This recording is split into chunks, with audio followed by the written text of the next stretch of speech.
નમસ્કાર દર્શક મિત્રો, ટીવી18 ન્યૂઝમાં આપનું સ્વાગત છે। ટીવી18 ન્યૂઝ ગુજરાતની પળે પળની ખબર ધરાવતી ગુજરાતી ન્યૂઝ ચેનલ છે। હવે જોઈએ મુખ્ય સમાચાર।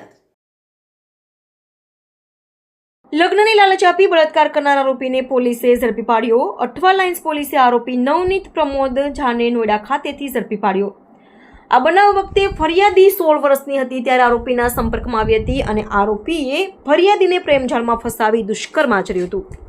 છેલ્લા 4 વર્ષથી ફરિયાદી અને આરોપી એકબીજાના સંપર્કમાં હતા। બાદમાં આરોપીએ ફરિયાદીને તરછોડી દીધી હતી।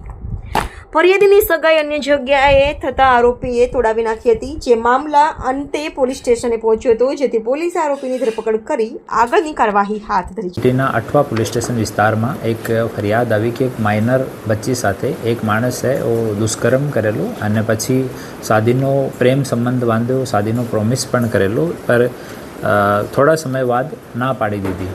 એવી ફરિયાદ મળતા તપાસ કરતાં આરોપી નવનીત પ્રમોદ ઝા, જો પહેલાં મુંબઈ મહારાષ્ટ્રમાં રહેતો હતો અને સિક્યુરિટીનું કામ ધામ કરતો હતો અને મહારાષ્ટ્ર પછી હવે નોઈડામાં શિફ્ટ થઈ ગયો અને સિક્યુરિટીનું કામ કરે છે, સાથે સાથ કોમ્પિટિટિવ એક્ઝામ્સની પણ તૈયારી કરે છે। તો આ ફેક્ટ્સને વેરીફાઈ કરવામાં આવ્યો અને જાણવા મળ્યો કે દીકરી સાથે 3-4 વર્ષ સુધી રિલેશનમાં રહ્યો હતો અને એના પછી વિવાહનો પ્રોમિસ પણ કર્યો હતો, એના પછી ના પાડી દીધી અને છોકરીનો બીજી જગ્યા લગ્ન ફિક્સ કર્યો હતો ઘરવાળા, પર ત્યાં પણ એ માણસે ખોટી રીતે ધાક ધમકી આપીને એનો સંબંધનો અંત કરાવી દીધો। એના પછી છોકરી જ્યારે આવી ત્યારે છોકરીનું સ્ટેટમેન્ટ લઈને રેપની કલમ અને સાથે સાથ પોક્સોની કલમ તહેત ગુના રજીસ્ટર કરવામાં આવ્યો છે। આરોપીને અટક કરવામાં આવ્યો છે અને ફર્ધર ઇન્વેસ્ટિગેશન ચાલુ છે।